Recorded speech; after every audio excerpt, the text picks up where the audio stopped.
Mmoja kati ya wasanii ambao wanafanya vizuri Afrika, of course hautuacha kumtaja Burna Boy.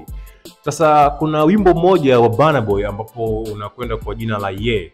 Of course Burna Boy amejaribu kuelezea historia fupi ya huu wimbo namna gani jinsi alivyoutengeneza, zile moment ambazo ilimpelekea kutengeneza huo wimbo ambao unaitwa Ye. Sasa Burna Boy anasema kwamba alienda kwenye bar ya mshikaji wake ambaye anaitwa Shina Pela, ambapo akiwa amelewa tayari na hataki kusikia chochote kinachohusu muziki. Umeona? Alafu Shina Pela alikuja na simu na kisha kumsikilizisha mdundo mkali sana, kwa maana kwamba alimsikilizisha Burna Boy beat kali sana.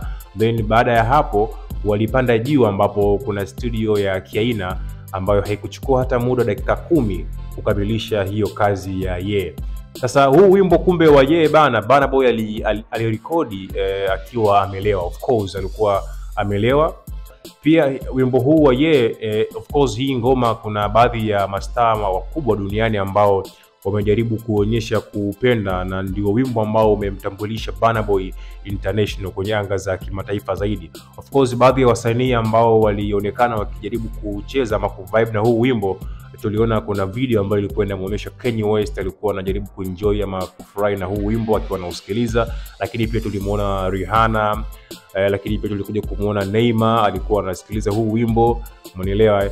Sasa ni kitu kizuri kuona kwa idea kama hii ya Burna Boy ya wimbo wa Ye kufanya vizuri. Na mind you, kumbuka huu wimbo alirekodi kwenye baya mwanaye ambapo alikuwa tayari Burna Boy ipo vyombo, alikuwa ameshalewa. Sasa hebu tuambie una mtazamo gani juu ya hii scenario ambayo nimekwambia kuhusu post ya Burna Boy kuhusu wimbo wake wa Ye kwamba alirekodi akiwa amelewa. Hebu drop ya comment hapo chini, alafu tutakuja kusoma maoni ambayo utakuwa umetuandikia.